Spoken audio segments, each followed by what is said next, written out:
포항중앙교회를 섬기는 김중식 목사입니다.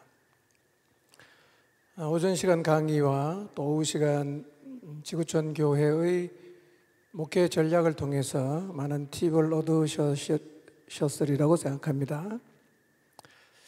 이 시간에는 변화된 목회 환경을 넉넉하게 극복할 수 있는 교회의 체질 개선에 대해서 조금 말씀을 드리겠습니다. 코로나19로 인해서 온 세상이 힘든 시기를 보내고 있습니다. 교회도 예외는 아니어서 교인 수의 감소와 헌금의 감소로 많은 어려움을 겪고 있고, 어떤 교회는 존립 자체가 위협을 받기도 합니다. 여기에다가 한국 사회의 분위기가 점점 더 반기독교적으로 흘러가고 있어서 교회를 한 번도 가본 적이 없는데 교회를 부정적으로 생각하는 사람들이 더 많아지고 있고, 또 한국 사회가 잘 살게 되면서 사람들이 근본적으로 하나님을 필요로 하지 않게 되어서 한국 교회의 생존이 점점 힘들어지고 있습니다.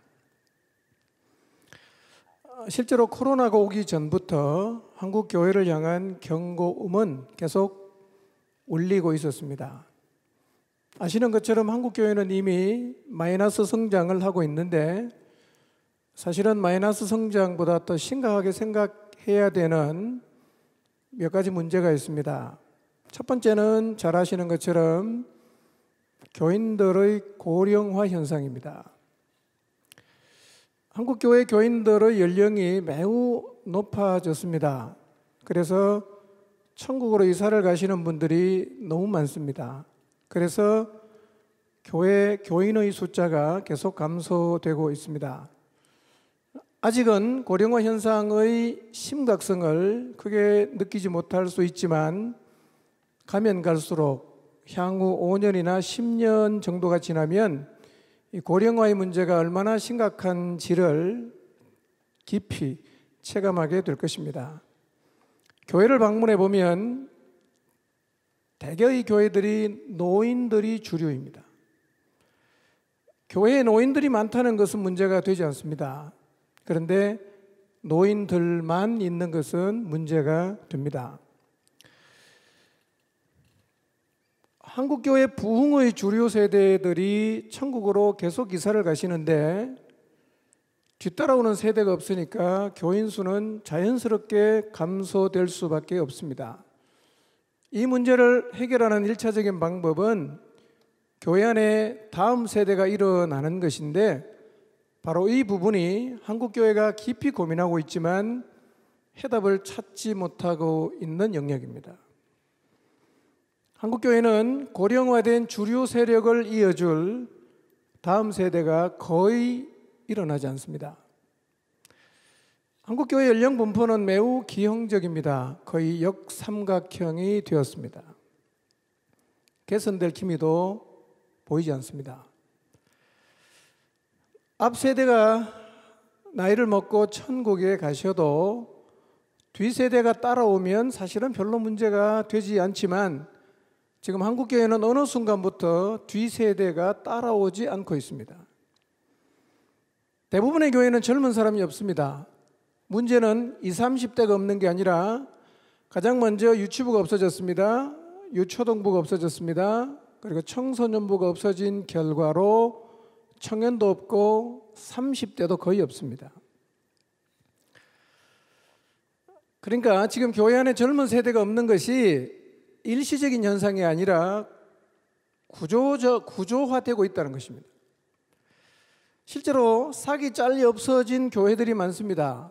예전에는 시골의 교회나 유치부나 또 유초등부나 청년들이 없었는데, 지금은 도시의 개척교회나 소형 교회들에게도 그런 현상이 나타나고 있습니다.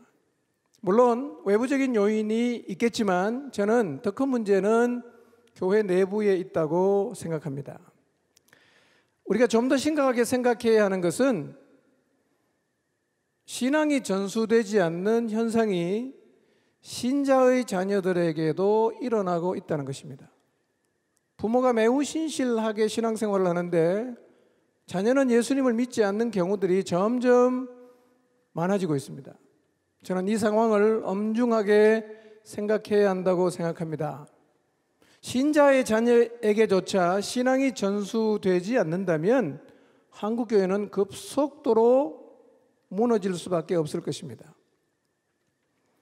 세 번째 심각한 현상은 교회가 병이 들고 힘을 잃고 있다는 것입니다. 교회 안에 힘을 잃어버린 명목상의 신자가 많습니다. 이제는 한 걸음 더 나갔습니다. 힘을 잃고 있는 수준을 뛰어넘어서 교회의 필요성을 느끼지 못하는 가난한 교인이 점점 더 많아지고 있습니다. 네 번째 문제는요, 전도가 거의 안 되고 있다는 것입니다. 지금의 한국 상황을 보면 전도하는 일은 사실 거의 불가능하게 보입니다. 어쩌면 많은 교회가 전도를 포기했을 수 있어요.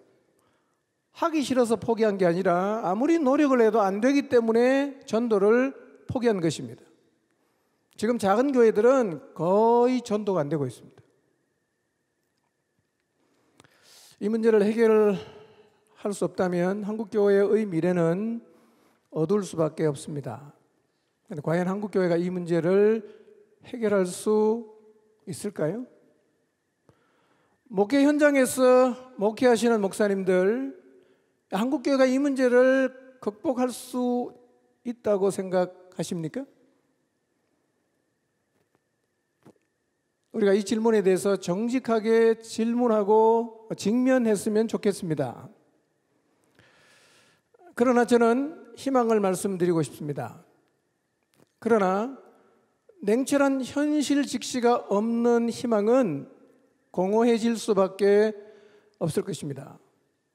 지금의 상황은 매우 엄중하기 때문에 단순하게 목회의 방법 몇 가지를 바꾼다고 한국교회가 다시 살아날 수는 없다고 생각합니다. 근본적인 변화가 필요하다고 생각합니다. 한번 스스로 생각해 보시면 좋겠습니다. 여러분, 한국교회 안에 다음 세대가 일어날 수 있을까요? 모든 교인의 자녀들이 부모의 신앙을 이어받아 그리고 그 교회의 다음 세대를 이어갈 수 있는 일이 가능할 것 같습니까? 병든 교회들이 다시 힘을 얻고 교회를 떠나가는 이들이 다시금 교회로 돌아오는 일은 과연 가능할 것 같습니까? 그리고 모든 교회들이 영원한 멸망을 향해 달려가는 영혼들을 구원해내는 일들이 진짜 가능할까요? 저는 우리가 당면하고 있는 상황이 간단하지는 않지만 저는 충분히 이 일이 가능하다고 믿습니다. 그런데 이런 일을 가능하게 하기 위한 전제 조건이 있습니다. 이 전제 조건이 이루어지면 가능하겠지만 이 전제 조건이 충족이 되지 않으면 저는 한국교회는 일어서기가 힘들다고 생각합니다. 현장에 가보십시오. 정말 힘듭니다. 대책이 없어 보입니다. 한국교회 80% 이상이 미자리 교회잖아요. 그 교회가 주저앉으면 사실은 한국교회는 망할 수밖에 없어요. 전제 조건이 뭐냐면 교회가 교회다워지는 것입니다. 저는 교회가 교회다워진다면 지금의 어려운 상황도 충분히 극복할 수 있다고 생각합니다. 교회를 디자인하신 분이 누구입니까? 하나님 아니십니까? 마태복음 16장 18절에서 예수님 말씀하셨어요. 이 교회는 음부의 권세가 이기지 못하는 것이라고 말씀하셨습니다. 교회가 살아있으면 절대로 세상에 밀리지 않습니다. 저는 이 땅에 있는 모든 목사님들이 교회를 교회 되게 하는 일에 목숨을 걸어야 한다고 생각합니다. 다시 팔을 걷어붙이고 영혼을 붙잡고 실험하고 목양 일념해서 교회를 세워간다면 저는 한국교회가 다시 희망을 가질 수 있다고 생각합니다. 분명한 사실은 교회는 세상을 이길 힘을 가지고 있습니다. 상황이 문제인 듯 보이나 사실 진짜 문제가 뭐냐면 교회가 힘을 잃은 것입니다. 우리가 안고 있는 문제, 때로는 어떤 문제는 너무 크게 보이고 극복이 불가능하게 보일 수도 있지만 모든 문제는 교회가 제대로 세워지면 극복이 되고 감당이 되고 해결이 된다고 믿습니다. 교회가 환경을 이기지 못하고 복음의 증인이 되지 못하고 있다면 저는 틀림없이 교회에 뭔가 문제가 생겼기 때문이라고 생각합니다.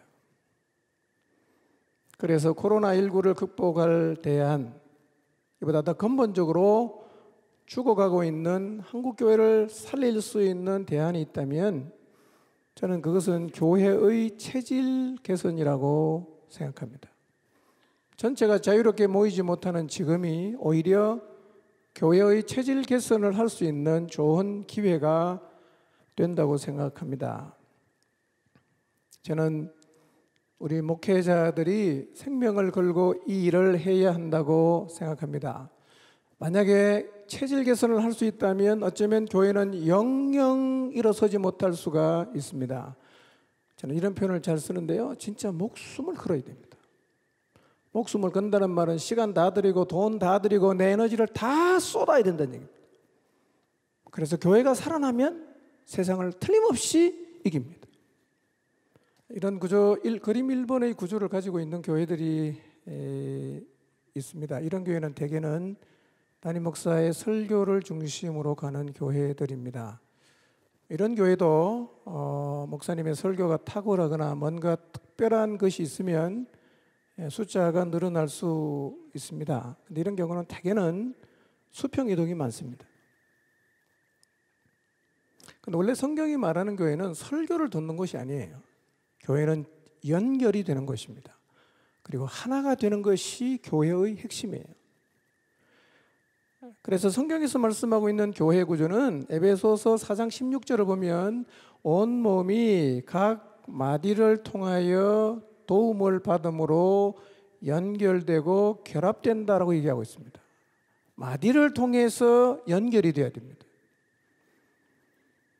그래서 교회는 그냥 와서 설교 듣는 곳이 아니라 마디를 세워서 마디를 통해서 영적인 공급을 받아야 되는데 이것이 하나님이 디자인하신 교회예요.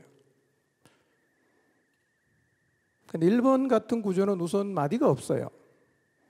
마디가 없으면 연결이 느슨해질 수밖에 없습니다. 연결이 느슨해지면 보호를 받을 수가 없고 쉽게 떨어져 나갑니다. 여러분, 코로나19 사태로 이제 교인들이 안 나오잖아요. 한 주 안 나오고 한 달 안 나오면 누구부터 썰려 나가느냐 하면 중심에 있는 사람은 1년 가도 안 떨어져 나갑니다. 끝에부터 다 썰려 나가요. 연결이 안 되면 다 썰려 나가는 겁니다. 그런데 연결이 제대로 되어 있으면 안 썰려 나갑니다. 잡혀요, 이게. 그래서 1번 그림으로 가면 결국 체질 개선이 안 되면 문제 앞에 굉장히 취약할 수밖에 없습니다. 그림 2를 보시면요, 두 번째 그림입니다. 사실은 이 그림은 성경이 말씀하고 있는 교회의 모습입니다. 마디가 있잖아요. 마디를 통해서 계속 연결이 되고 공급이 되는 겁니다. 이렇게 돼야 몸이 자라는 거예요. 몸이 자라게 돼 있어요. 교회는 이런 형태로 자라가도록 하나님이 디자인하셨어요. 근데 외형적으로 대부분의 한국 교회는 이미 이런 구조를 다 가지고 있어요. 근데 문제는 뭐냐면 실제로 구조는 갖고 있는데 내용은 없어요. 연결은 거의 안 돼요. 우선 준비된 마디가 거의 세워지지 않았어요. 그리고 형식적으로 마디는 세웠는데 이 마디를 통해서 영적인 공급이 거의 이루어지지 않습니다. 구조를 만드는 것은요, 빠르면 한 달, 아무리 느려도 6개월이면 다 바꿀 수 있어요. 근데 진짜 체질을 바꾸는 것은 몇 년이 걸릴 수 있고 수십 년이 걸릴 수도 있어요. 굉장히 긴 시간이 걸립니다. 자, 근데 이 부분을 보완된 그림이 다음 그림인데요. 한번 보겠습니다. 책에밖에 없습니다. 2번 그림과 3번 그림은 구조적으로는 똑같습니다. 근데 유심히 보시면 다른 게 있어요. 뭐가 다릅니까? 연결되는 선이 굵어졌어요. 실제로 연결이 되는 거예요. 실제로. 우리 인체로 비교하면요, 대동맥과 몸 안에 있는 이 핏줄과 결국은 실핏줄까지 피가 원활하게 흐르고 있으면 건강하지 않습니까? 교회 구조가 이렇게 돼야 건강해집니다. 구조를 바꾸는 것은 몇 개월이면 충분하지만 이 핏줄을 굵게 만드는 것, 연결을 제대로 만드는 일은요 쉽지 않습니다. 목회를 다 하시고 계시니까 아시겠지만요, 여러분 교인하고 신뢰의 관계로 연결되는 일이 쉽던가요? 어렵습니다. 여러분 한번 생각해 보세요. 여러분 교회 안에서 여러분을 위해서 진짜 목숨까지 줄 수 있을 정도로 여러분을 신뢰하고 연결이 된 사람이 몇 명이나 있는 것 같습니까? 진짜 한 마음이 돼서 여러분하고 끝까지 달려갈 사람이 여러분이 생각할 때 몇 명이나 있는 것 같아요. 가만히 생각해 보면 한 명도 없을 수 있어요. 선을 굵게 한다는 말은 이렇게 연결된 관계가 있는 사람을 만든다는 건데요, 이 연결만 제대로 되면 엮이는 거예요. 교회가요, 엮여요. 하나가 돼요. 보호가 됩니다. 연결 제대로 되면요 어떤 상황에도 안 쓸려갑니다. 다 붙어 있어요. 저는 목회가 뭐냐, 이 선을 굵게 하는 게 목회라고 생각합니다. 어떻게 이 선을 굵게 할 건가? 이 선을 굵게 하는 것이 목회의 체질을 개선하는 것인데요, 여러분 사랑과의 관계를 만들어가는 일은 정말 시간이 많이 걸립니다. 에너지도 엄청나게 들어갑니다. 이게 마치 뭐가 같으냐면요, 도로를 뚫는 거하고 똑같습니다. 최근 저희 교회 주변에 몇 년 사이에 도로 공사를 꽤 했어요. 저희 교회 옆으로도 지금 4차선 공사를 하고 있습니다. 공사 기간이 제가 생각하는 것보다 굉장히 길더라고요. 저는 길내는 거 이렇게 생각했거든요. 불도 좀 확 밀어버리고 그 다음에 진동로라도 다져갖고 아스콘 포장하면 이 정도는 한 2달이나 석 달이면 끝나겠다 라고 생각했는데요, 공사 기간이 2년이고 3년이에요. 도대체 길 하나 짧은 거리 4차선 내는데 왜 이렇게 시간이 많이 걸리는가? 가만히 지켜봤더니요, 불도저로 민 다음에 산사태가 나지 않도록 사너리에 공사를 하고 땅 다져놓고 물 뿌리고 치마대기를 기다리고 인도 만들고 가로등 만들고 배수구 만들고 진짜 복잡합니다. 진짜 엄청난 비용과 시간이 들어가더라고요. 저는 목회자들은 늘 사람과 사람 사이를 연결하는 길 만드는 사람이잖아요. 그래서 도로 만드는 걸 보면서 생각을 참 많이 했어요. 그 길을 만드는 걸 보면서 저는 이런 생각이 들었어요. 길을 만드는 거는 정말 간단한 일이 아니구나. 사람과 사람 사이 길이 쉽게 안 만들어지는 게 오히려 정상이구나. 여러분 실제로요, 관계의 길을 만드는데요 엄청난 시간이 들어갑니다. 잘 안 만들어져요. 만든가 싶었는데 또 삐뚤어지고, 이제 됐다 싶은데 또 삐뚤어지고. 워낙 만들기 힘드니까요, 우리가 관계의 길을 만드는 거를 엄두를 잘 안 내요. 그냥 안 하고 그냥 살고 싶은 거예요. 목회는요, 이거 안 만들면 목회가 안 되게 돼 있습니다. 근데 놀라운 사실은요, 길이 딱 뚫리면 어떤 일이 벌어지는지 아십니까? 엄청나게 많은 교통량을 소화합니다. 하루에도 수천 대 차가 다녀도 아무런 문제가 없어요.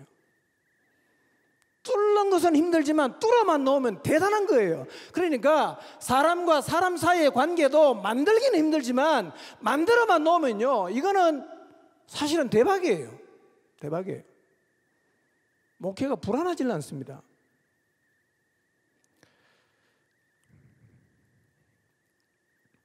그래서 저는 교회의 체질을 개선하는 첫걸음이 뭐냐, 교회 안에서 이 마디의 역할을 할 수 있는 사람을 찾아야 됩니다.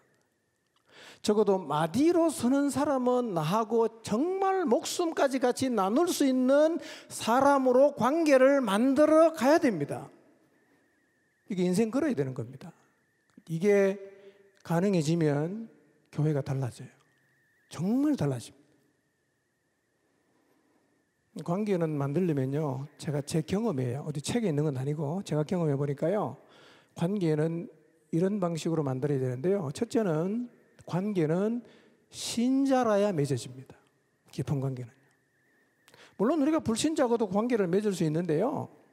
한 몸으로 연결되는 깊어지는 관계는 신자여야 돼요. 이 얘기가 너무 당연한 듯 생각될지 모르지만 제가 볼 때는 교회 안에 불신자가 너무 많습니다. 불신자가 많은데 신자로 생각해놓고 관계 맺으려고 하니까 아무리 해도 안 되는 거예요. 신자여야 관계가 돼요. 두 번째는요. 깊은 관계를 맺으려면 함께 보내는 시간이 많아야 됩니다. 그 인생을 줘야 돼요. 저는 35년 전 전도사 시절부터 부목사로 있던 15년간, 그때는 담임 목사하기 전에는요, 저와 엄청나게 시간을 많이 보낸 청년들, 청소년들이 있었어요. 매일 저녁 모였습니다. 그러니까 눈빛만 봐도 서로 알아요. 이들이 거의 대부분 다 목자가 됐어요. 근데 관계라는 단어는 좀 신비한 게요. 1시간을 만나도 관계가 있고 1년을 만나도 관계가 있고 10년을 만나도 관계가 있다고 말하고 평생을 살아도 관계가 있다고 말해요. 다 관계 있다 그래요. 근데 1시간 만난 관계를 위해서는 헌신 잘 안 합니다. 10년을 만난 관계는 헌신 좀 할 수 있어요. 평생을 사는 관계를 위해서는 목숨 줄 수 있습니다. 그러니까 관계라는 것은 그냥 통칭해서 표현할 수 있지만 관계의 깊이가 생긴다는 것은 굉장히 많은 것을 함의하고 있는 거예요. 깊은 관계는 만들기 어렵지만 깊은 관계를 만들면 거기서 나오는 게 엄청나요, 여러분. 그러니까 사실은요, 언뜻 보면 정말 별로 중요하지 않은데 인생 다 쏟는 것 같지만요, 절대로 그렇지 않습니다. 관계 인생을 쏟는 것은 절대로 실수하는 게 아닙니다. 셋째는요, 여러분이 만약에 교회 안에서 여러분과 인생을 걸면서 주님의 몸된 교회를 세우는 사람을 만들려고 하면요, 성경을 공부하십시오. 성경 공부.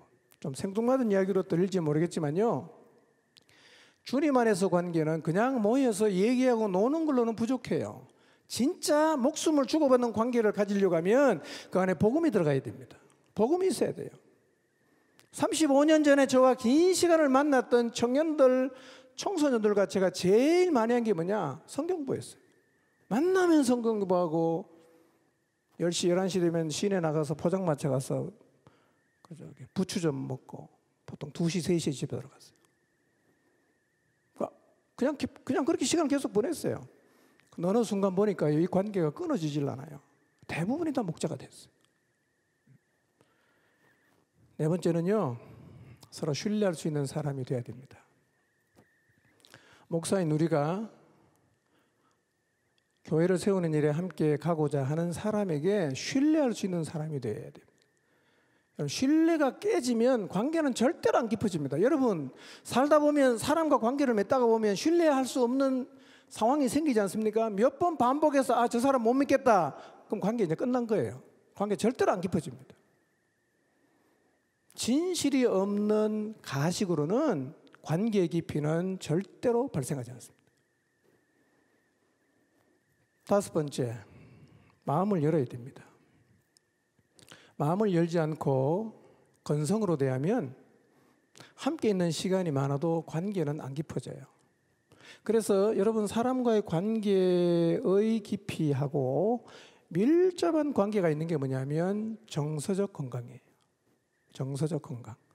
여러분, 정서가 건강한 사람은 마음을 쉽게 엽니다. 그래서 이런 사람하고는 관계 깊이가 잘 생겨요. 근데 정서가 많이 망가졌거나 상처가 치유가 안 된 사람은 일단 모든 사람을 향해서 마음을 안 엽니다. 그래서 이런 사람하고는 관계의 진전이 잘 안 생겨요. 안 생겨요. 연결 정말 중요합니다. 그리고 이것은요, 인생을 던질 충분한 가치가 있습니다. 연결이 되는 교회하고 연결이 안 되는 교회는요, 별 차이가 없는 것 같지만 위험한 상황을 딱 지나가 보면요, 정말 차이 많이 납니다. 자, 그러면 좀 더 구체적으로 교회를 세운다는 의미가 무엇인지를 간단하게 그림만 그려보겠습니다. 생각해 보십시오. 교회를 세운다는 의미가 뭡니까? 교회는 어떻게 세울 수 있어요? 우리가 교회를 세우려면 뭘 해야 됩니까?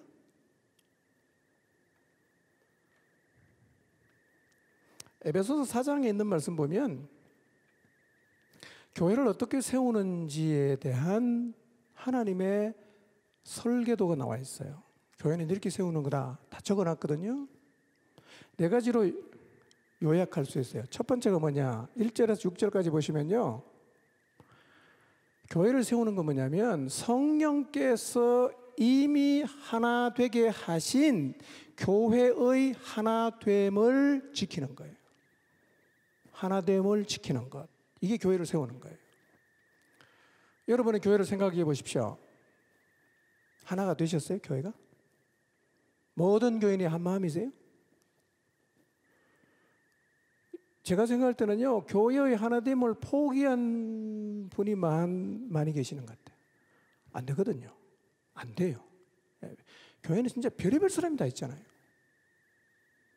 아무리 노력해도 하나가 안 되니까 하나됨을 접어놓고 나가는데요. 하나됨을 접어놓고 나가면 그때부터는 교회의 에너지가 안 나옵니다.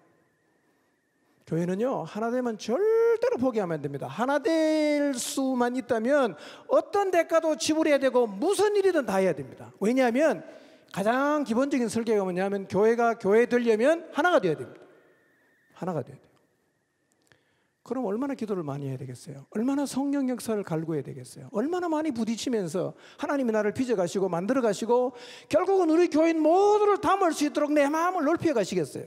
이런 과정이 없으면요, 교회는 진짜 하나가 안 돼요. 하나가 안 되면 사실은 교회는 끝났어요. 예. 여러분, 교회가 아무리 크고 돈이 많아도 한 세 파로 나눠지면요, 아무것도 못합니다. 이쪽에 하려고 하면 저기서 반대하고, 저기서 하려고 하면 여기서 반대하고. 하나된 교회는요, 덩치가 작아도 굉장한 일을 해낼 수 있습니다. 하나가 되면요. 그래서 하나님이 디자인하신, 설계하신 교회의 첫 번째 모습이 뭐냐? 하나됨이 지켜지는 거예요. 중요한 게 있어요. 누구랑 하나 돼야 됩니까? 누구랑? 교회에 나오는 모든 사람과 다 하나가 되어야 되나요? 그럼 성경은요, 하나 되어야 한다고 말씀하시면서, 정확히는 하나됨을 지키라고 말씀하시면서 하나됨을 지켜야 되는 대상을 설명하고 있어요. 그게 뭐냐? 에베소 4장 4절에서 6절인데요. 이런 사람하고 성경은 하나 되라고 말합니다. 첫째, 한 몸인 사람이에요. 성령이 한 분인 사람이에요. 부르심의 소망이 같은 사람이에요. 주님이 같은 분이에요. 믿음이 같은 사람이에요. 같은 침례받은 분이에요. 하나님이 같은 분이에요. 이런 사람을 일컬어서 우리가 뭐라고 말합니까? 신자라고 말하죠. 여러분, 성경은요, 하나 되라고 할 때 하나됨의 대상이 신자지, 교회 나온다고 다 하나 되라고 성경이 말하잖아요.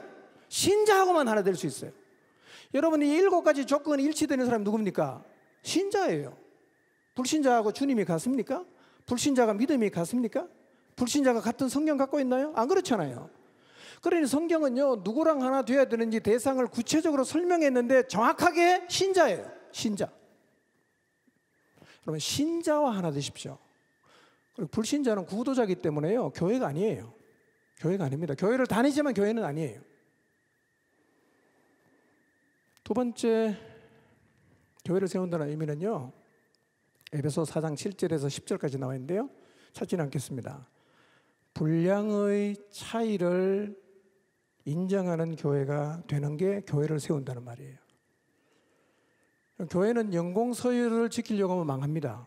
교회는 연공서열을 지키는 데가 아니에요. 분량을 따라가야 돼요. 늦게 오는데 분량이 크면 위에 가야 되고요, 일찍 와도 분량이 작으면 밑에 있어야 돼요. 근데 그게 자연스럽게 받아들여지는 분위기가 돼야 교회가 교회 될 수 있어요. 오늘날 교회 어떻습니까? 장로 투표 떨어지면 교회 나가잖아요. 권사 투표 떨어지면 나가잖아요. 뭘 안 하는 거예요? 분량의 차이를 인정을 안 하는 거거든요. 그럼 교회가 안 세워집니다. 교회는요, 분량의 차이를 인정해야 돼요. 이런 교회를 만드는 것이 교회를 세운다는 의미예요. 연공서열 지키는 교회는 결국은 주저앉게 되어 있습니다. 연공서열 지키면요, 노인네가 자꾸 교회에서 주도권을 행사하려고 하면요, 교회는 다 주저앉아요. 세 번째는 분량을 따라 세워진 사람이 자신의 역할을 감당해야 됩니다. 11절에서 15절에 나와 있는데요. 여러분, 교회 안에 제가 생각할 때는 제일 중요한 게 마디를 잘 세우는 거예요. 우리가 쉽게 알아듣기 쉬운 표현으로는 목자를 잘 세워야 돼요. 목자. 예. 목자가 잘 세워져서 목자가 제대로 역할을 해야 교회가 건강해져요. 근데 제가 이렇게 지켜보니까요, 아무나 목자를 세웁니다. 아무나 목자를 세워. 그러니 목자의 영적 권위가 하나도 없어요. 목자 말도 안 들어요. 저는요, 만약에 여러분이 체질 개설을 한다고 하면 1번 목자를 제대로 세워야 됩니다. 아, 목자 말은 내가 들어야 되겠다. 아, 목자는 내가 따라야 되겠다 라고 생각할 수 있는 사람을 목자로 세워야 2번 목자, 3번 목자가 세워져도 교회가 세워지는데요, 1번 목자를 허접한 세워놓으면 그 다음부터는 사람들이 목자에 대한 신뢰가 없어집니다. 아무리 많이 세워도 안 돼요. 그러니까 절대로 급하게 세우시면 안 됩니다. 시간이 없지만 제가 저희 교회 목자의 기준 14가지가 있는데요, 제가 간단하게 소개하겠습니다. 첫 번째는 우리 교회의 기본적인 토양 10가지가 있는데요, 이 기초에 전적으로 동의를 하는 사람입니다. 그 기초는 교재 10개에 나와 있어요. 그 10가지에 전적으로 동의해야 우리는 목자로 세웁니다. 이 기준에, 이 기초에 동의하지 않는 사람은 우리 교회의 마디로서는 역할이 안 되게 돼 있어요. 그래서 이 기초에 동의가 안 되는 사람은 안 세워요. 두 번째, 권위에 철저하게 순종하는 사람이에요. 이게 중요한 이유는요, 목자가 영적인 권위인 목사에게 순종 안 하면 공동체가 하나 될 수가 없어요. 자신의 생각이 너무 강해서 한번 순종할 때마다 홍역 치르고 어금니를 깨물어야 되는 사람은 목자가 되면 안 됩니다. 여러분, 교회를 세우는 데는 영웅이 필요한 게 아니에요. 순종하는 사람이 필요합니다. 어떤 사람이 목자냐? 두 번째 조건은 노력을 안 해도 자연스럽게 순종이 되는 사람을 저희는 목자로 세워요. 순종이 자연스러운 사람. 세 번째, 공동체의 신앙의 뿌리를 내린 사람을 세웁니다. 아직 이 땅이 내 땅이 아닌 손님에게 어떻게 우리 공동체를 맡길 수 있겠어요? 그래서 이 땅이 내 땅이 아닌 사람에게 우리는 목자의 자리를 주지 않습니다. 반드시 공동체의 신앙의 뿌리를 내린 사람에게만 목자의 자리를 줍니다. 네 번째는요, 기도와 말씀에 충실한 사람이에요. 매일 기도를 않거나 성경을 묵상하지 않는 사람은 영적으로 패배할 수밖에 없고, 영적으로 패배하는 사람은 다른 사람을 도울 수가 없어요. 그래서 매일 기도하고 매일 성경 읽기 묵상을 충실히 하는 사람 중에서 목자를 세웁니다. 다섯 번째는 생명력이 드러나는 사람이에요. 여러분, 모든 신자가 주님의 생명을 갖고 있지만 그래도 생명의 힘이 전혀 안 드러나는 사람 있잖아요. 교인 중에도 분명히 믿는 것 같은데 생명이 정말 안 드러나는 사람 있지 않습니까? 그러니까 예수님의 생명의 힘이 드러나서 대가가 요구되어도 말씀에 순종하고 고난을 감내하고 주님을 따라가는 생명의 힘을 계속해서 드러내고 있는 사람 중에서 목자를 세웁니다. 여섯 번째는요, 리더십이 있는 사람이에요. 이런 사람이 있어요. 모든 면에서 성실한데 리더십이 없어요. 이런 사람 목자로 세우면 자기도 죽고 목장도 말아먹어요. 리더십도 굉장히 중요합니다. 그래서 평소에 리더십 있는 거를 저는 굉장히 유심히 봅니다. 교인들 없는 사람은 아예 목자 후보 대상에서 제외를 시킵니다. 왜냐하면 그 사람은 목자를 안 하는 게 본인에게 더 행복해요. 감투가 아니니까. 일곱 번째, 정서가 건강하거나 치유된 사람입니다. 대부분의 사람은 어느 정도 정서적 왜곡을 갖고 있습니다. 왜곡 안 된 사람은 세상에 아무도 없겠죠. 근데 목자가 될 사람은 건강하거나 치유를 경험한 사람이어야 합니다. 왜 이게 중요하냐면요, 정서가 건강하지 않은 사람은요 계속해서 부정적인 성향이 드러나요. 계속 부정적입니다. 감정 기복이 심해요. 그리고 사람과의 관계를 잘 못 맺어요. 그러니까 목자의 자리에 세워놔도 목자 역할을 할 수가 없어요. 그래서 저는 정서가 건강하거나 치유된 사람 중에서 목자를 찾습니다. 여덟 번째, 돈에 대해서 인색하지 않은 사람이에요. 사람에게 돈은 하나님에게 버금갈 정도로 비중이 있는 것입니다. 그래서 예수님을 주님으로 모신 신자는 실제로 돈에 대해서 자유해야 되고 돈 모으는 게 인생의 목적이 아니어야 돼요. 근데 여전히 돈에 인색하고 그 다음에 돈에 자유하지 못하면 이 사람은 신앙의 초보이거나 아직 돈에 대한 한이 풀리지 않은 사람이에요. 목자로 적합하지 않아요. 9번째, 영혼을 섬기는 일이 인생의 목표여서 그 일에 자신의 인생을 기꺼이 드리는 사람입니다. 영혼 섬기는 걸 부담스러워하고 영혼을 위해서 시간과 돈 사용을 늘 계산을 하는 사람은 목자가 되면 안 돼요. 목사는 아니지만 내 양을 치고 먹이라는 주님의 말씀을 사명으로 받아들여서 영혼을 섬기는 것이 자기 자신의 인생의 목표가 된 사람, 기쁜 마음으로 영혼을 섬길 준비가 된 사람 가운데서 목자로 세웁니다. 저희는 목자들도 다 기도하면서 주님이 주신 말씀을 받아요. 사명을 갖고 나갑니다. 10번째, 인격적이고 가까이 하기 쉬운 사람, 편안한 사람이어야 돼요. 이 문제는 기질과도 연관이 있고 정서와도 연관이 있고 신앙과도 연관이 있는데요. 여러분, 최고로 대하기 편한 사람이 어떤 사람인지 아세요? 성령 충만한 사람이에요. 성령의 열매가 그걸 말해줍니다. 그래서 목자는요, 인격적이어야 되고요, 가까이 하기 쉬워야 되고 함께 있으면 편안한 사람이어야 돼요. 인격에 뭐가 많이 나서 함께 있으면 늘 불안하고 부담스럽고 불편한 사람은요, 사람 섬기기는 적합하지 않아요. 11번째, 이타적인 사람이 되어서 다른 사람에게 뜯어먹히는 사람이 되어야 됩니다. 표현이 좀 그렇죠? 계산적이고 약삭빨아서 절대로 손해보지 않겠다는 마음을 가진 이기적인 사람, 오히려 다른 사람을 뜯어먹는 사람은 목자가 되면 안 돼요. 목자는요, 양들을 위해서 목숨까지 내주는 사람이에요. 그래서 저는요, 이용하는 사람이 아니라 이용당하는 사람이 되라. 이용당해라. 알면서 많이 당해줍니다. 기다려주는 거죠. 12번째, 매사에 본이 되는 사람이에요. 기도, 헌금, 봉사, 가정생활, 사회생활, 신앙생활, 언어생활.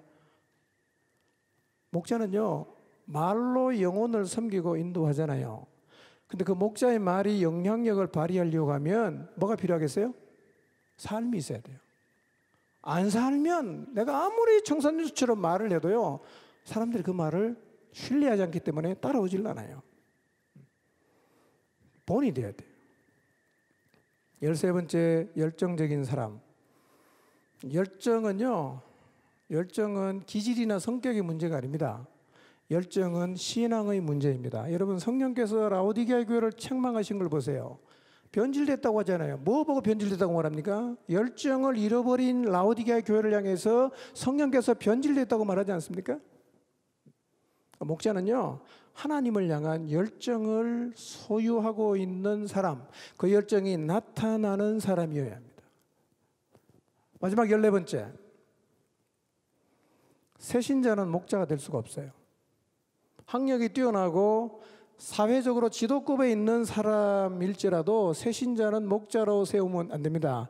이것은 마치 어린아이를 가정의 가장자리에 세우는 것하고 같아요. 교회는요, 성숙한 사람을 이끌어가는 게 철칙이어야 합니다. 그게 가장 안전합니다. 그래서 새신자는 절대로 목자가 되면 안 돼요. 아무리 좋은 대학 나와도 안 됩니다.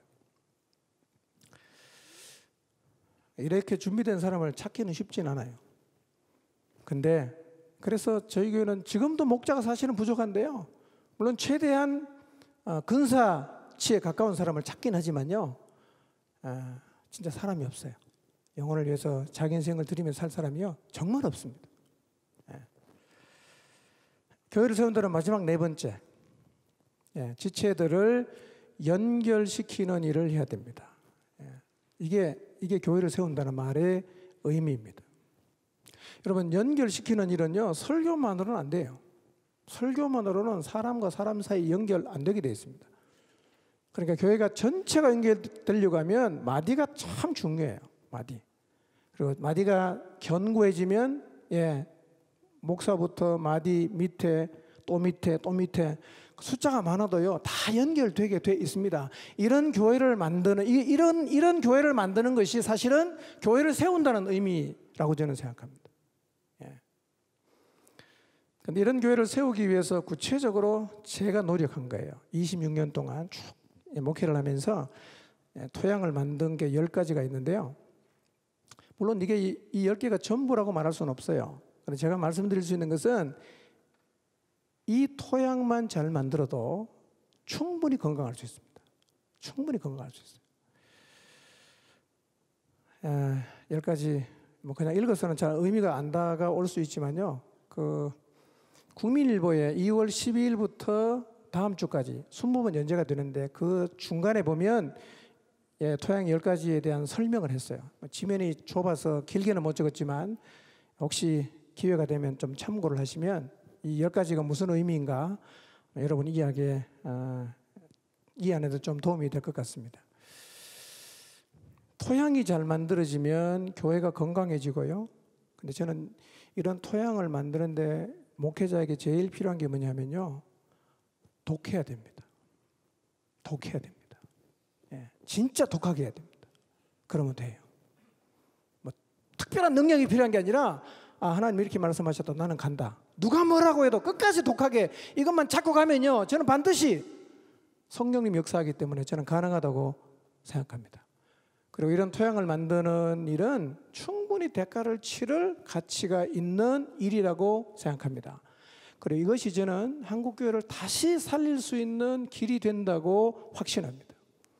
교회는요, 하나님의 작품이에요. 제대로 세워지면 절대로 세상에 밀릴 수가 없어요. 쉬운 길을 찾지 마시고 교회의 체질을 개선하는 일에 정말 인생을 들여서 어떤 환경에도 침몰하지 않을 뿐만 아니라 세상을 구원하고 세상에 영향을 주는 교회의 영광을 회복하는 은혜가 있기를 바랍니다. 감사합니다.